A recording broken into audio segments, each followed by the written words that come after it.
welcome to this Mastering the Machine Automation Academy video for December 3rd, 2021. This was on authoring and publishing, and I went over my journey through publishing books through McGraw-Hill, AuthorHouse, and getting into self-publishing through my own company. Hope you enjoy it. We'll get some of the basic things out of the way here. What is Mastering the Machine? In 2013, which actually coincided with my first book coming out, I created a document called Mastering the Machine, and it's not really a book. It's just a little publication that people sometimes download, and it's also known as an opt-in incentive. It's a way to collect emails and things like that. So that is where the name of this came from, and it's evolved into kind of through creating a membership site into this training and automation website that I support that does these webinars, and that's kind of where that came from. And then what is the Automation Academy? It is a repository for a whole lot of information, including a lot of pieces of my books. So there are a lot of downloadable documents that I've PDF'd and things like that, since some of my books are not available as ebooks, and there are reasons for that I will explain during this process today. But there is a library of training and technical documents. As a matter of fact, one of the things I just went through last week was some Epson robot training, and I'm putting all the software, which is free, and some videos on the website. That was a really good class. We had some guys come in that were Epson vendors, and we got to play with the robots quite a bit this last week. And there are a lot of training videos, and I'm going to put a word in for Vlad. Vlad has even better training videos that he spent more time on with PLC programming and things like that, spent a lot of time on, whereas mine are more, they're not as much formal classes. There's a lot of just how to program different things on it. And there is a community there with interest groups, and sometimes people log into those and we exchange information, and then we do these webinars. And that's where this comes from. If you're interested in more information, go to my website, automationllc.com, and hit the little join button or the Academy button, and it'll tell you a little more about it. Okay, so today's topic is authoring and publishing. This is a picture of my first book. And I originally really hadn't planned on necessarily publishing a book, but I was at a trade show and I met somebody it was actually a robotic booth, and the guy said he had published a book, and it was on, robotics and things like that. And he said, you seem to be interested in all these things. You ought to consider doing that. And I said, okay, who did you publish it through? How did you do it? And it was a company called Industrial Press. And Industrial Press, I think, publishes, they're just like any other publisher. They publish books that are primarily on industrial subjects, including robotics. And I knew a little bit about publishing at that time. I knew, for instance, that authors got royalties off of the books that they had published and things like that, but I really didn't know the details of how that happened. I had heard that, maybe you hired an agent of some kind, and the literary agent would go and solicit these publishers and things and see if they wanted to publish your book, but I really didn't know how all that worked. In any case, I went on a little trip to Central America, and when I came back, I contacted the guy from Industrial Press again, who had showed some interest, and he said, it's not that we're not totally interested, but probably not right now. It was kind of not really a brush off, but it was like, well, there's still a chance. And I was kind of bummed out. At the time, my daughter was in college, and actually, maybe she had already graduated. She was working for a small newspaper company, and she knew something about publishing. And she said, did you pitch it to anybody else besides Industrial Press? And I said, no, I don't even really know how to write anything up. It was just, hey, Industrial Press, here's what I've got done so far. What do you think, kind of thing? And I didn't have it finished at the time. And, she said, well, what if I help you? What if I write some letters and contact some people and actually make a formal pitch, and I was like, oh, that's great. She was my daughter, so she's trying to help me out, that sort of thing. And she pitched McGraw-Hill education first and got an almost immediate response, which was kind of surprising. She kind of had chastised me a little bit and said, most authors pitch 20 times and sometimes are rejected 100 times. You really have to be a little more persistent on this. So I was like, yeah, I get it. And she wrote the letter and got a response. So that was in about 2011. I was still at Wright Industries at the time. And where a lot of the content of this book came from, it coincided with starting my blog, The Automation Primer. And I know Vlad started a blog at about the same time, or actually maybe even earlier. But in any case, that blog, I was putting a lot of free information for some of the people at Wright Industries, because I was a controls engineer, but I had built machines before. So the controls guys would ask me about, what's it like to build machines? What kind of things are involved in it?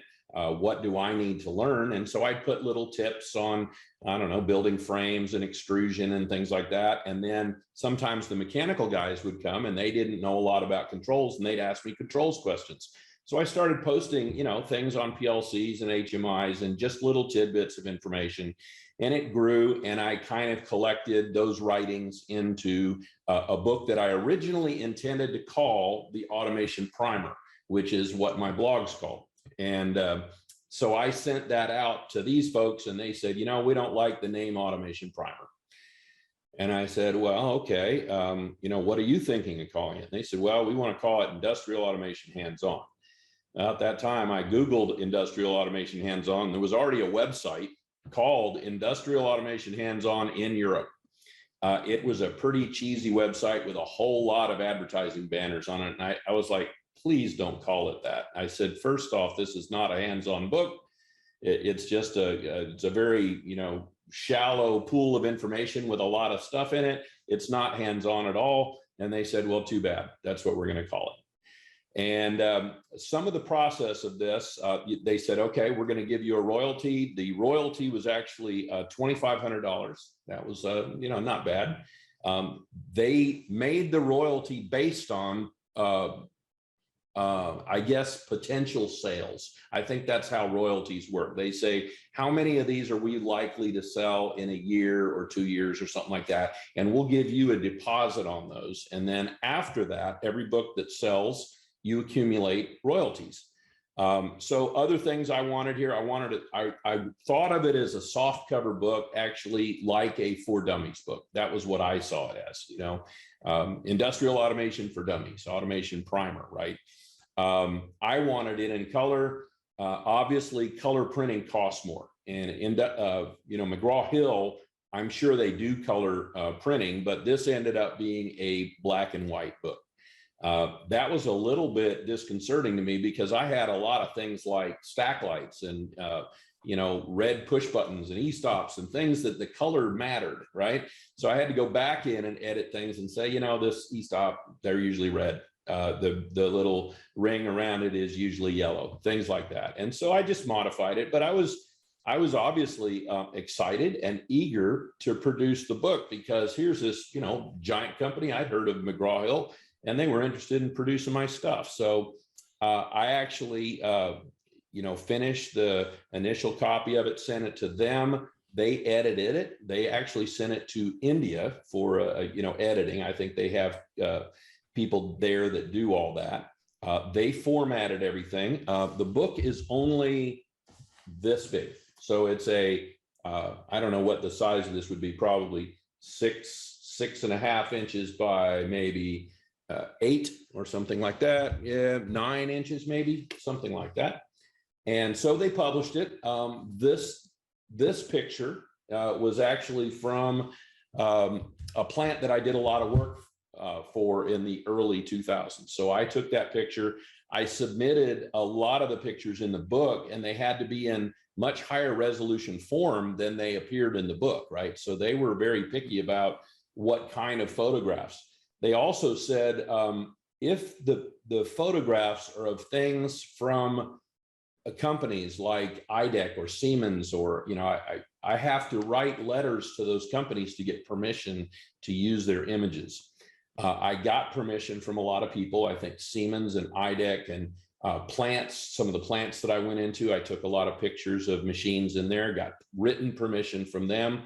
So they did a lot of kind of due diligence, and they said, you know, we're going to keep all this documentation, and if I was missing anything, there was a lot of back and forth. And so finally, they did publish it. They said they thought of it as a textbook. The price, it was listed as $90, which was disappointing to me. I was like, well, this is up there with textbook pricing. And they said, well, we think of it as a textbook. A couple things I learned along the way. I took this book to Middle Tennessee State University, and I said, you know, McGraw-Hill says this is a textbook. What do you think? Right. And I gave it to Dr. Chen, and he looked through it, and he said, here's one really big problem with this as a textbook. He said, college professors are a bit lazy. They will write their own books, but if they're going to use somebody else's book, they need an instructor's manual, and they really want a lot of the test questions or quiz questions in the book. And I was like, well, it's kind of too late. You know, this has already been published. I don't have the test questions in there. I wish McGraw-Hill would have told me that, right? That the test questions should be part of it, but I didn't know much about, you know, textbooks. I guess in college, I learned things about textbooks, but I didn't really put it all together. So anyway, it was already out. It cost me $0. Again, I got a $2,500 deposit, and I can buy the books at bookseller prices. So that's why it costs me $40 each to buy the book. The list price is $90, but I looked on Amazon today. Originally, I think they were selling for around $65. Now they're $57. And there are 11 different sellers, or no, let me take a quick look here. Amazon, how many different sellers are there for this book? This book has 19 used and new offers. They show 15 in stock, so it's still selling. And the way that works is Amazon people can act as booksellers. They set themselves up as publishers. People can sell anything on Amazon. But what they do is they go and they register with McGraw-Hill, and they say, I want to register with you as a bookseller. I want to buy from you as a bookseller, which, Vlad, you may do this on your website. I'm not sure, but you get a discount off of, obviously, list price for being a bookseller. There may be minimums. I don't know exactly how that works because I have not set myself up as a bookseller.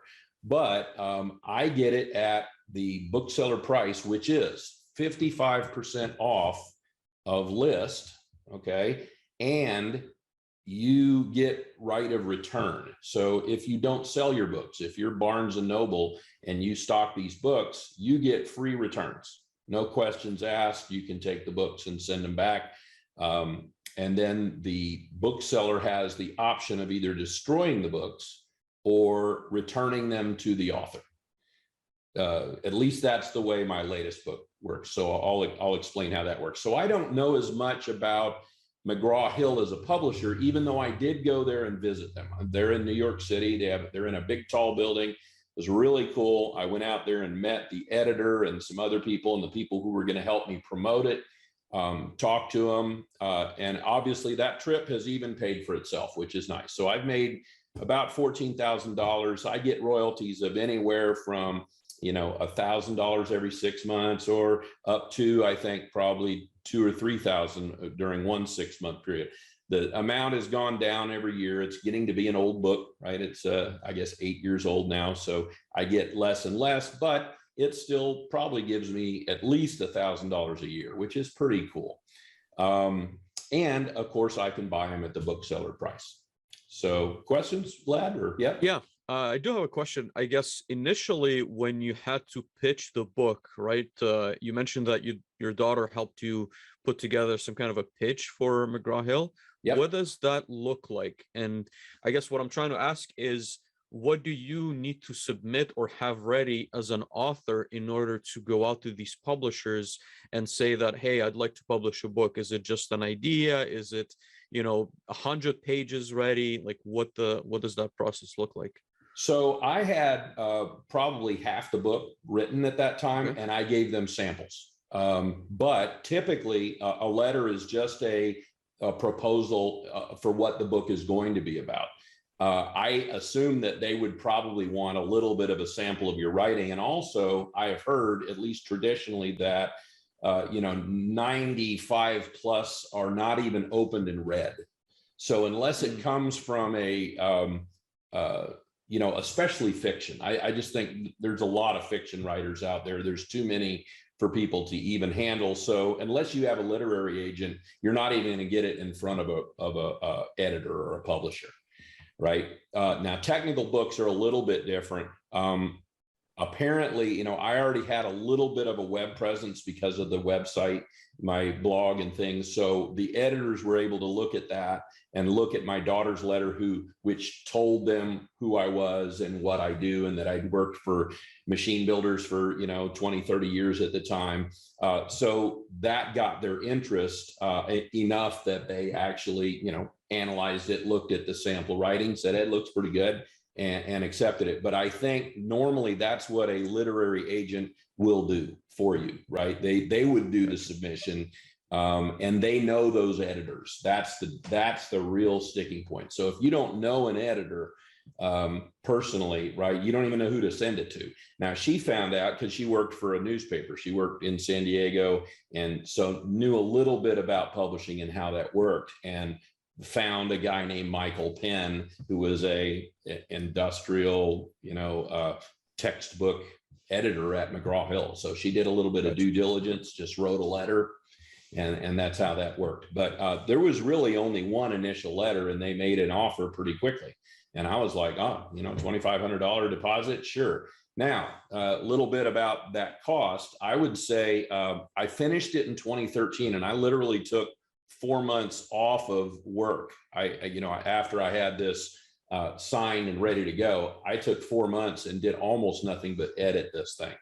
I guess I did a little bit of work, but I was pretty dedicated to staying here in town and working on it. And traveled around and took pictures in some of the plants and things like that. So I did not make the money back that I lost during those 4 months. So I don't recommend this for people who necessarily think they're going to make a living off of writing. Writing books, you don't recoup the money that it takes you to write it, but it has other benefits, as I'll explain in a little bit here. And so I guess, sorry, Frank, another follow-up. So in terms of, what they provide on their end, so you mentioned they sent it to India, I guess, to polish the book a little bit, but you have to do the bulk of the editing, right? So it needs to be ready, and they just probably adjust like the alignments, the images, maybe like the captions, or what does that look like? And at the same time, like on the marketing side, what did they help with once the book was published? They did the editing. They changed a lot of things. They wanted things worded differently. They definitely formatted everything, because I just wrote it in Word in full page size, right? So they kind of shrunk it down and made it fit and set the margins up and all those kind of things. Some of that I'll explain when I got into the self-publishing, because a lot of that's where I learned a little more about the formatting and how that works. But then no, they did a lot of work. And I would say, if they have accepted your work and it's crappy writing, right? It's honestly just not grammatically very good, they would still pay the editors to do what it took, right? Because they really just want the content. Now, fiction, again, I think different category. Fiction has to be interesting. A technical book does not necessarily have to be particularly interesting. It just has to have lots of information in it, right? Mm-hmm. And as I said, this book is, I don't necessarily recommend it for people that are wanting to learn anything very deeply, but it sells very well overseas. Something I didn't put in here, part of this 14,000 that I've made on this is another version of the book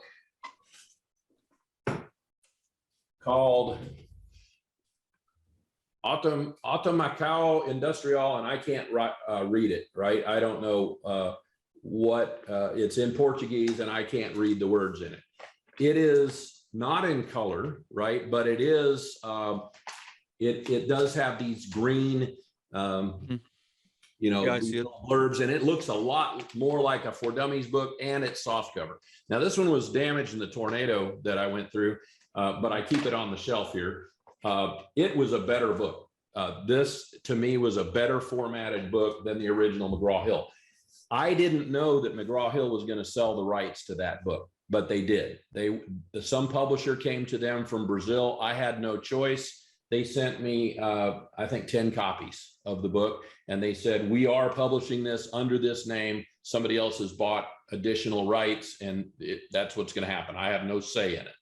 So But you don't have control royalties, over, right? What's that? You still get royalties Yes. if that occurs. Okay, gotcha. Yep. Okay. So there are books that are, I would say, that look like this, that's shown on the screen, that are printed in other countries, right? Probably printed in India and things like that. I know a lot of my sales come from India and Australia and England, things like that. So I get point of sale information every 6 months. In March and in September, they say, this is how many we've sold. But as I said, I don't have a lot of control over the content. I don't have control over the name. I don't have control over them selling the rights to other people. I also only have ownership of 10% of the content that I can republish. Okay, so that's an interesting thing. They said you can use your own content to promote your book, right? But you can't just reproduce the book and sell it to another publisher or self-publish it. Okay. You can't do that. So you can't use the content from the book on your website, or up to 10% only. That's correct. And it really, I think, you know, they've never, you know, for instance, when I published my my second book, I went back to them and had to clarify some of that. I said, you know, am I held to a contract with you only? They do have right of refusal for me publishing, you know, a second book, but I think that's kind of gone by the wayside. And I'll explain a little of that later. Okay. But they, for instance, you know, I went back to them on my PLC book, which was my second book, and I said, you know, I want to publish this. How does that work? Do I have permission to do it? And they said, oh, that doesn't really apply, right? It's a different subject, and you can do whatever you want to with it. So that's kind of how that worked. So any questions again about the form? This is the formal publishing. This is how you would have done it. You know, 30 years ago, you had no choice. This is how you would have had to do it. You would have had to go to a publisher, you know, and again, different animal for fiction. I think very few people get their fiction books published by major publishers, but technical books is a little easier. If you have a little bit of a reputation and you propose this, I think it would be easier to get with a formal publisher. And I would imagine they're hurting for business right now because of self-publishing, right? So self-publishing is pretty easy, but they do all the marketing for you. They also expect you to go and do things like, you know, maybe appear at a book signing in a bookstore. You know, they're hoping you'll do that because that increases their sales too, right? Mm-hmm. So what do I make off of this? I make about, I think, $12 a book. Out of that $90 list price, I think I make $12 a book. That's the author's cut. And that's what my royalties come out of. And I guess, so they set the price and you just get a percentage, right? Like you don't have control over like how that's done. That's all handled on their end. They probably handle, again, like they do some market research. Like you said, it was published as a textbook, so they figure out what that price range is and probably research the competition, so on and so forth. So you don't really need to get involved on the, I would say, like the business aspects of this. That's correct. However, again, self-publishing, I learned a lot more about how you price the book. Right? Because, and what this is there's a printing cost, and obviously they're paying the printing cost. They probably either own the printer or subcontract them if they're overseas. And so there's the print cost. There is the publisher's cut. There is the fact that there's the author's cut. And then there's the fact that there is a 55% discount for booksellers. And that's standard. That's not just McGraw-Hill, that's everybody. So if you're going to self-publish, you have to go through the same thing. It is going to be 55% profit list for the people that sell your book as a bookseller, Barnes and Noble and Borders, and even Amazon and things like that. If somebody's set up as a bookseller and they get that right of return that I talked about, so that's kind of where the pricing. If you back it off, and I'll explain how that happens when we get to my latest book, which is gonna be published that way. Spoiler alert. That's how I'm gonna do it. I'm gonna self-publish. So that's the formal method of doing it. And I don't know the business side of it. I will say big, tall building, lots and lots of offices. McGraw-Hill is well known, as is, what are other ones? Rand McNally, there's a lot of Penguin, but for technical books, McGraw-Hill has a whole education section, which is what this little logo up here is. So they do educational books. And I would say this falls in the category of your typical, probably a college professor who would produce a textbook and publish it through McGraw-Hill Education. Understood. And I guess any thoughts on these different publishers? Because I think one had reached out to me called Pact, and I think they've reached out to a lot of different authors, like in the technical side. Yep. Is there maybe some like red flags to look out for, or thoughts about like when it might be a good idea or not a good idea, depending on the publisher? Yes. Good segue. I'm going to that next. Okay, perfect. So, sounds good. This was my second book. And I put Pact in this category. Okay. My second book was, I needed a textbook because I teach my own PLC classes. And I was adamant when I created this book that this needs to be generic. I do not want this to be Allen Bradley or Siemens. At this time, 2016, I had taught extensively in person for 3 years, and I was doing a lot of traveling. So I wanted to put together my own book and teach my own classes in my own facility. And this was when I also built my own facility, and I came out with this book. I also partner with a engineering company here locally, and they were interested in this book as a generic book that they could use for both their customers and their interns, right? So they already had classes, and they set people through Allen Bradley RS trainer, things or whatever. They were doing that internally, but they were kind of interested in having a textbook also. And you notice here, right on the front of it, I decided to put my company logo on it because I was going to use it as a soft cover textbook. And it's a little thicker than this, which is a different book. This is another one I published here, but it had 134 pages in it. So it was I don't know, probably 3/4 of an inch thick, soft cover manual, color, kind of like this inside. And I formatted it 8.5, 11 sheets. And I went to this company, which is called AuthorHouse. AuthorHouse is I would call this assisted self-publishing. Okay. What do they do for you?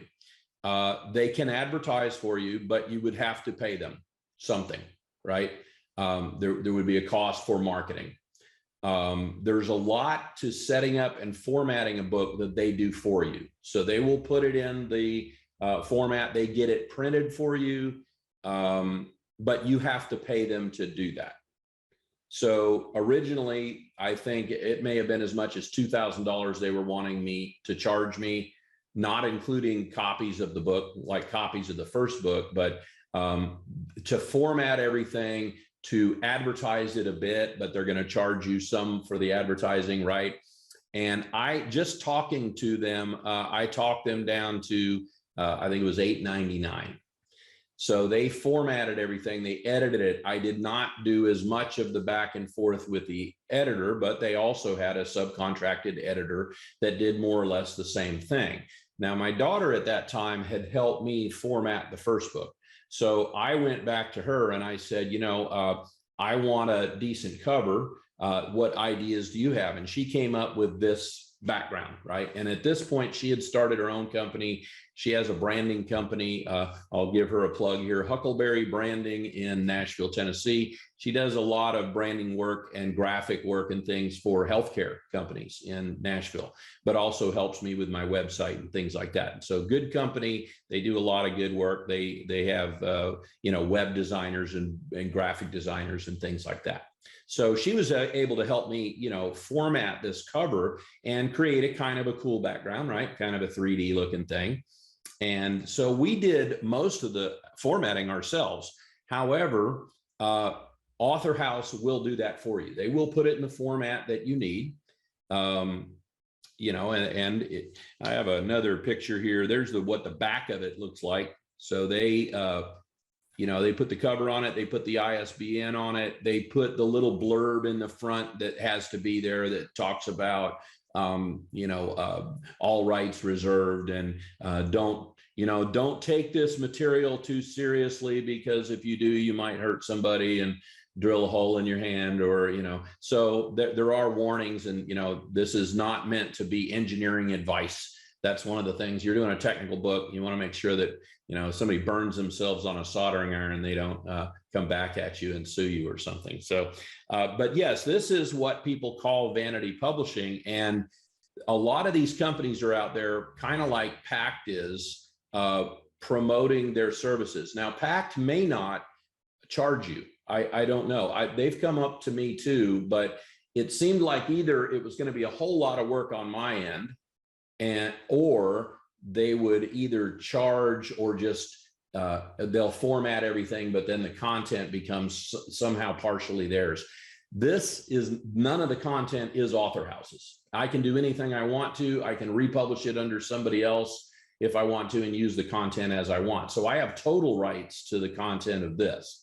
That's where the publishing assistance comes from. They are just charging to help you format the book, and they can help advertise. And part of their fee was also used. It costs money to put this book in the, there's a sheet that goes out to bookstores every, I don't know, maybe 6 months or 3 months, that has all the newest books and all the authors and the publishers and that sort of thing. So the bookstores at that point have the ability to pick that book up as something they want to sell.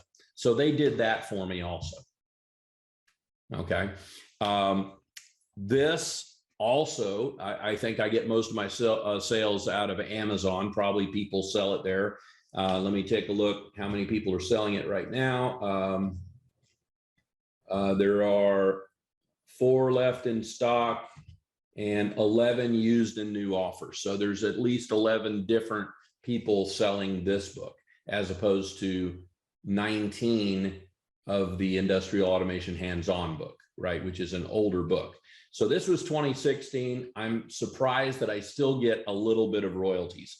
It's literally, though, I don't think I've ever received more than, and I only get this once a year, and I don't get point of sale reports from it or anything else. And I get stuff like, I think my last one was $117.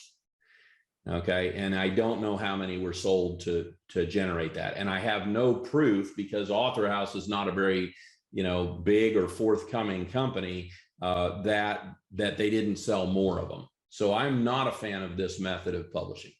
I think you could go and get assistance from people to help you do everything that AuthorHouse does, and just do it yourself, right? You can get your own editing, and you can get your own people that will submit it on that book list and the whole bit.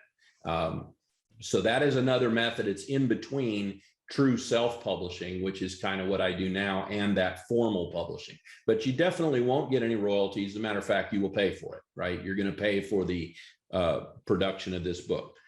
They get it printed. If I order these, they probably, I think they're located in Indianapolis, and they would probably print them in Indianapolis, and you pay, I pay $18 a piece. So I don't get the publisher's cut in this case. I get the author's cut.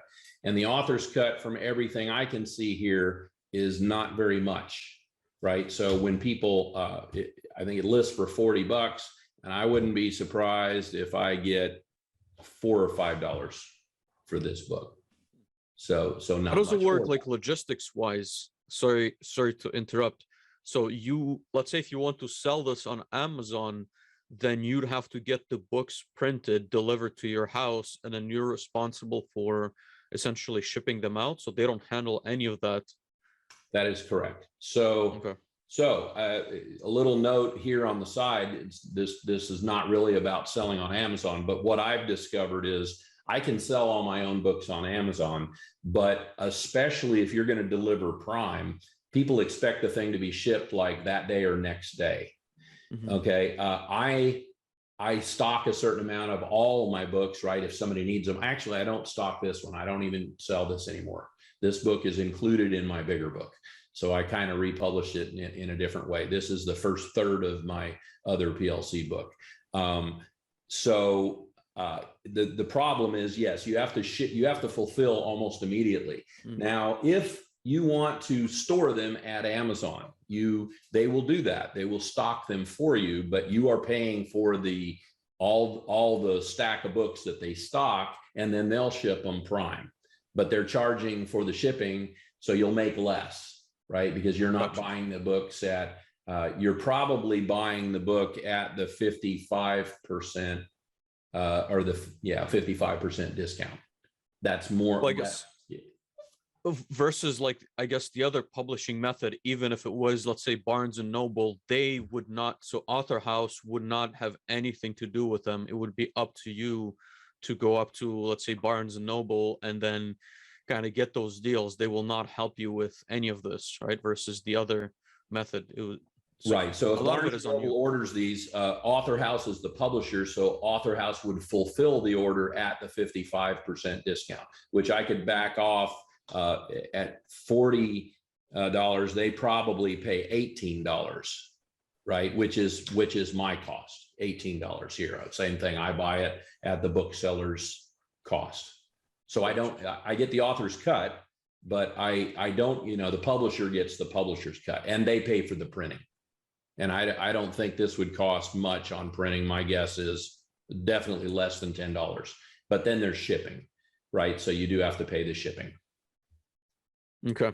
Okay. So this is an in-between method. It's assisted self-publishing, but some people call it vanity publishing for obvious reasons, right? Because you can publish your children's book, and if you only want 100 copies and give it to your friends, then that's what you can do. But they'll put it in a nice form for you, format it. They have their own editors, they have their own formatters and all that. But they're going to charge you for pretty much anything they do extra, any marketing. They don't market this book. They always ask me, do you want to market this book? And I always say no, because I have another book actually that replaces it. And again, I don't think you would make much marketing it. I don't know that it would sell any more on Amazon just because I put ads out there in whatever format, to push this, right, that I know of. So I don't market it. Yeah. Like I said, it cost me $900, but I think they wanted to charge me $2,000 up front. And if they had done that, I would have broke even. But in the other side, for a while, I stocked these books and I used them for my own classes. I'm charging people, several $100s a day to teach classes. And so I just give them the book, and I make more of my income off the fact that I had the class. And then NTH bought a bunch of these. So that was good too. But I never saw, I always suspected these folks because, like I said, I don't have a way to prove how many they sold. I have no idea. I see them on Amazon that they're for sale, but I don't really get professional point of sale reports like I do from McGraw-Hill. I know every country that sells these. That's the difference. And I get it every 6 months. These folks send me something every year. They keep the taxes, which is another problem because, McGraw-Hill, I just pay taxes on whatever royalties I made. These folks, they built the taxes into it, and it's caused reporting problems and everything else. So this is definitely my least favorite method of publishing.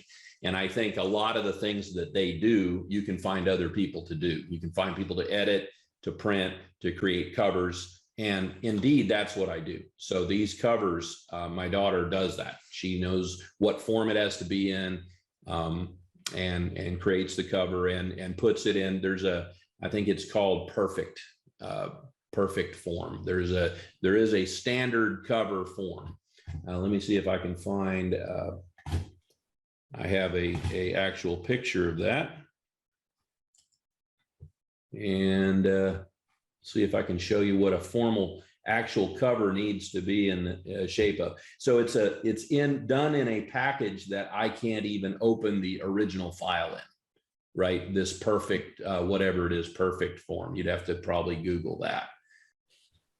Okay, so what you can see here is that the binding is part of the print, right? So you have the front cover, you have the back cover, and then the binding here. That binding thickness is dependent on how many pages you have, right? So you need to have the book finished before you do the final version of this, because if the spine is thin, right, like this one, the spine is very thin and you can't even read the printing on the edge of it. So there's not a lot that you can put here, but this will be in that perfect form. It's like a WFPP file or something like that that you can't open. So this was going to be, you know, one of the covers or whatever, and they used a Shutterstock as an example. That's not what we, let's see, this is the actual one that was printed. But so AuthorHouse doesn't help you with these details. You really have to figure it out on your own. You submit the cover to them, and then they put it in the this form, but you never see any of that, right? So I would give them the front and back cover, but this WFPP file or whatever, no, they generate that. Okay. Yep. So we gave them the front cover idea for, you know, what we wanted it to look like, this picture, and I think the back, but we didn't do anything for the spine, and we didn't figure out how thick it needed to be. Okay, so I'll show you how you figure that out. And that's the third option that I'm going to show you here. So this was, like I said, this was probably my least favorite. It didn't generate a lot of income for me. And I don't even sell this anymore, but there are people selling it online. This was my third book. Okay, so it's the one that we kind of, I showed you the prints for. This was put out in 2019. And as you can see, in only 2 years, I've made pretty good income from this. 7,000 comes directly from Ingram, which is the company that does this. They are the printer. So Ingram Spark is how I printed this, and they are the second largest true self-publishing print-on-demand company in the world. The largest being CreateSpace, which is owned by Amazon. So direct Amazon, right? You can go to Amazon, format your book through them. But the reason that I chose Ingram is because I'm in Nashville and Ingram is in Nashville. So it made it very easy. And you can just go straight to Ingram Spark. And some of the advantages is this format. If you give them what you want to be on the spine and things like that, they figure it out based on the size of the book. So as soon as you get to where you know that this book is going to be 345 pages, you just go into their software and you say, I'm going to upload the front cover, the back cover, whatever this book is, and they'll make the thickness for the correct, you know, for the book that you have chosen. So you have a lot of different choices here. I can make the book whatever size I want. I can, you know, make it small or hardcover. I can choose my paper weight, right? So, and I can make it glossy or matte finish. There's a lot of selections, and it's all done in the configuration on the website. Now you're going to pay for that, right? You're going to pay, but you can see here that my total cost, including, I think it was about $150 for the setup through Ingram Spark, which includes no books, right? It just includes the setup. Part of that setup was submitting it to that paper that I was telling you about that they give to all the bookstores. That was $85. So what that does is you get the ISBN number, you get that ISBN number in your title put on this sheet that they send to all the bookstores, and then it remains on that sheet every year, right? So book Barnes and Noble or whoever can order that. There is a little more setup for this, right? You have to get somebody to make your cover, and it needs to be in the form that perfect form. So you need to submit it that way, and then they will make the binder, as thick as you want it to, or whatever, or as thick as the number of pages. Also based on the weight of the paper. So if I would have used thinner paper, I would have had a thinner spine on the book, right? And they figure all that out for you. Very low cost. The other $150 was getting my daughter to do the cover, right? Which she has a graphic designer, and they pulled all this fun stuff, and it's all, it's just pictures of gadgets and whatever, probably Shutterstock or whoever. She goes and gets some of that stuff, and then, puts this little stripe, and she gave me like 3 choices. Here's 3 ideas we have. Which one do you want? And I kind of picked this general format because it kind of matched the first book's format. And I'm about to put another book out, and it's going to have something like this. It'll probably be blue. You notice one of the big differences here, I moved the logo that was on the front here to the back, right? So now the only thing that logo shows up on is me as a publisher. So in this case, why do I make more money on this? Because I get the publisher's cut and the author's cut. And I would say they are about equal. So if I made $12 a book for McGraw-Hill, I'm guessing that McGraw-Hill made at least $10 a book outside of printing costs, right? And yep. Then they also fulfill those books. And I don't know whether they get some kind of money from booksellers to, or how the shipping works or any of that. In this case, though, Ingram ships direct. So they ship the books to the booksellers or to Amazon or whoever sets themselves up. I know Sean Tierney, for instance, sells his book, and I believe he set himself up as a bookseller. So he gets the 55% discount, which I actually have more numbers on that. So I backed into this price. I said, I need a $65 list price because printing cost is, let me see what the cost of printing was.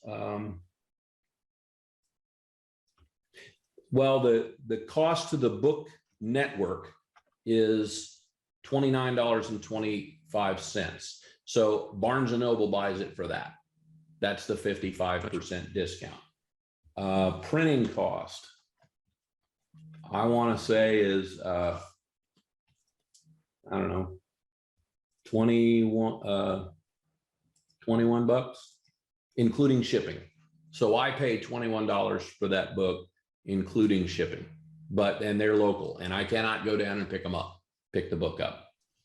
That's one of them. Can you drop ship them, or do you have to get them shipped to you and then you pay the shipping again? I pay the shipping cost. So even though they're here in Nashville, I pay the same shipping cost you would pay, I would imagine, although it's possibly cheaper since it's here, right? It's local. If they ship to you in California, I imagine it would take longer and the shipping cost would probably be higher. Mm-hmm.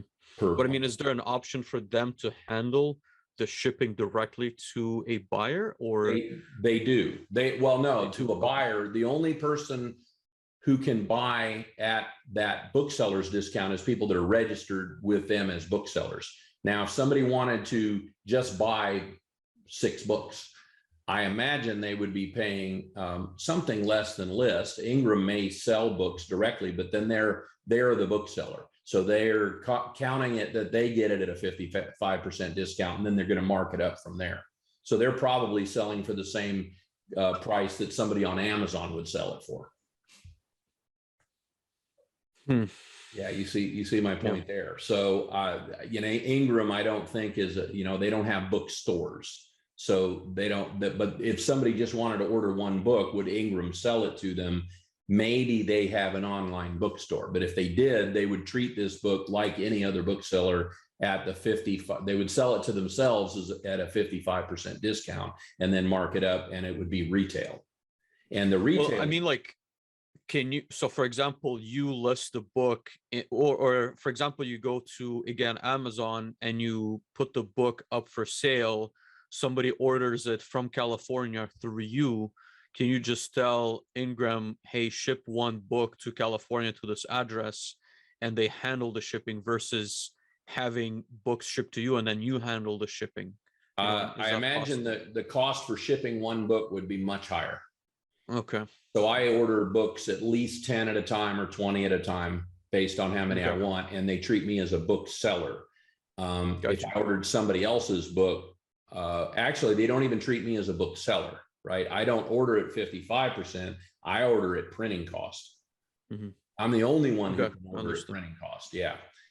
So I get the publisher's cut and the author's cut, whereas somebody selling it on Amazon is getting it for,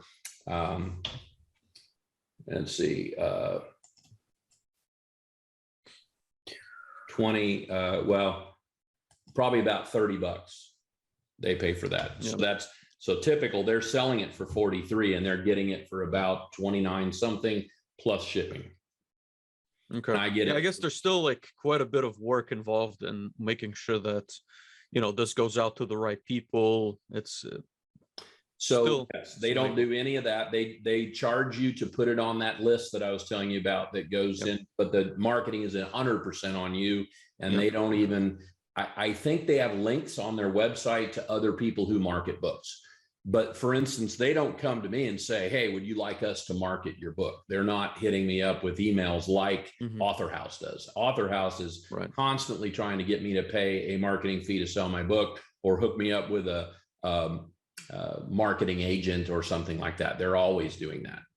And I've never seen the point of doing it because it would probably cost me more to do that than I would make right on the books. So I understood. Yeah.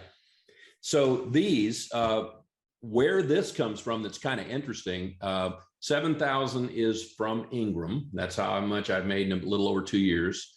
1,000 is through direct sales myself, where I buy the book for printing cost and I sell it to Automation NTH or to students or whatever. Or some people, I actually tried to sell on Amazon and it was not economical because every time somebody ordered, you had to go down and there's something called media mail. And media mail is a cheap way to send books, you know, magazines, books, whatever, but you have to put it in a certain kind of a package, bring it to the post office. They're not going to pick it up at your mailbox or your facility with a media mail stamp on it. I'm sure there's a way to do that, but I just didn't fulfill enough books to make it worth me doing that. So I shipped one to Australia. Somebody ordered online. It was a huge mistake. It cost me $45 or $49 to ship it. You know, so that was not economical, but I've kind of shut that down. I am no longer an Amazon reseller. So if people want to sell things on Amazon, I would just say, you need to sell a lot of stuff, you know, not just your books, but other people's books or hardware or something, because that's where it gets economical, because you're shipping every day and, you know, you have set up for that. So that was not economical for me, but obviously I've made pretty good money. This 1669 is interesting. This is a Chinese publisher that paid me $2,500 for the rights to publish this in China in Chinese. And we signed agreements. It's a Huajiang something publisher, and it's in, you know, I figured this is not taking any money out of me, right? It's in Chinese characters and I can't even read it, just like my other, you know, Portuguese version of the book. So they sent me the money for it. It was a direct deposit. I sent them a software copy of the book and a physical book in exchange for it. I didn't pay a lot for the shipping, but they took tax out of it ahead of time because it's from another country. So I think the import and the whatever taxes, that was all taken care of, and I didn't have to pay any taxes on it. So I made, you know, almost $1,700 from that. And I still don't have a copy of it. They were supposed to send me copies, but this was like right around when COVID happened also.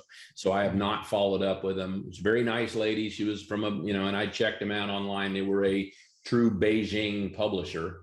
And, you know, I figured they could have just grabbed the book and copied it or whatever, but I made it easier in that it was in Word format, which is what I use to to type the books up, right? I just publish them as Word. Frank, really appreciate the info. I have to break off for a different meeting, but I'll certainly watch the ending if you're going to, I guess I still have a lot of questions, but Sure. I appreciate you talking about this. Sure. But it's a subject that I'm interested in, so it's important to understand these differences, nuances. And as I said, since you've gone through this process, I'm sure there's even more to share when it comes to and you're working on another book, so that's going to be also very exciting. So I'm curious to learn. I'm assuming you're going to finish up the session talking about that and, what the best way to go about this is. That's right. All right. Thanks again, Frank. Great talking to you, Vlad. Yep. Likewise. Thanks. Okay. So continuing on, these are other publications I put out more or less the same way. These are ebooks. And again, my daughter's company put together these little covers, but they don't appear with the cover on them. People download them as ebooks themselves from my website. And then in addition, this book, which is on building and wiring your PLC trainer, is one that is available and you can buy on Amazon. Surprisingly, I've made a little bit of royalties on that. A quick note on ebooks. The reason I do not sell ebooks, my first book, which was Industrial Automation Hands-On, published through McGraw-Hill, they made available as an ebook. And I was surprised to find out that within 2 weeks of publishing this book, there was a PDF version of it online and it was free. So you get what you pay for, right? How did somebody justify copying this book from a Kindle format or something and making it available for free? Well, there's something either on their website that they're, maybe putting a virus on your computer or who knows what. But somebody had some incentive to do that. And I figured if they can steal the electronic version and publish this with McGraw-Hill, who has lawyers and all kinds of things, I cannot protect my own content. So what I did is both, this book is available in electronic format. This one is not. So I purposely did not publish this as an ebook because I was afraid that people were simply going to steal it. And yes, people can put it in Kindle and you can't copy those as easy, but they can PDF a Kindle. They can just print to PDF. And so I didn't want this to just be everywhere for free. It kind of cheapens it and I don't make any money. And I did spend, again, months and months and months putting this together. This was probably the labor of a year or more, possibly. So this includes this book. The first third of my advanced hardware book is this other book. So this book is included inside of this book. It's the first third. And then there's an advanced section in the middle. And then there's some hardware specific things on Allen Bradley and Siemens after that. Disadvantage of doing it this way. Can you write a book? You will have to edit it yourself or pay somebody to edit it, right? You're going to need to format it yourself. Can you do the graphics? If you use somebody else's graphics, is somebody going to come after you as a lawyer, right, and sue you for using their graphics? I'm very hesitant, especially when it came to Allen Bradley. I did not have permission to use their pictures. I could not use anything from them, but Siemens gave me permission to use their stuff. So that took me a lot of extra work to do the Allen Bradley content. There's again the backs of the books. And there's my other publications that I've put out here. And again, these are ebooks. They're free anyway, right? So they're just guides that people download. Now to my latest book. So my latest book is called Industrial Maintenance and Troubleshooting. It is going to look very much like Advanced PLC Hardware and Programming. It will have a similar looking cover. Right now, I'm at 200 and some odd pages. I'm estimating that the list price will be closer to $60 instead of $65, simply because it's a shorter book, slightly shorter than my PLC book. And I will say people will sell it online for probably $40. And my cost will be somewhere around, I think I pay $18 plus shipping for my advanced book. So I'll probably pay closer to $16 plus shipping. So maybe my cost will be $18. This again is used as a textbook, and I'm I don't know, co-authoring, I don't know what you would call it, but I'm actually going to put on the cover NTH University, who I do a lot of work for. This cost I got from the cost of doing this book, right? So it was about $300 to create the cover, set up everything. I know prices have gone up a little bit, and my cost for fulfilling it will probably be $20 instead of $21 because the cost has gone up. A little bit of a preview of this book itself. What does it include? So I'm going to slide this over here and briefly go through what this book's about. So this is right now tentatively called Maintenance and Troubleshooting in Industrial Automation. I do not have a cover for it, but it will look similar to the other one. This ISBN number is not the final ISBN number, but this is literally the same format that I did my advanced PLC hardware book in. So this is, again, me as a publisher. Page intentionally left blank. So I took a lot of this from the same formatting as my other book. This is updated as of today. It's 268 pages long. As you can see, I describe a little bit about what NTH University is. I go through a lot of things on maintenance, machine and system theory, mechanical powertrains, electrical powertrains, with an emphasis on what people are doing in maintenance and troubleshooting, communications, data, talk about input devices, instrumentation, P&ID diagrams, safety systems, lots on machine safety. This is not personal safety, this is machine safety. Motor control, motion control, robotics, which they are slightly different things, lots on machine vision, software, things like that.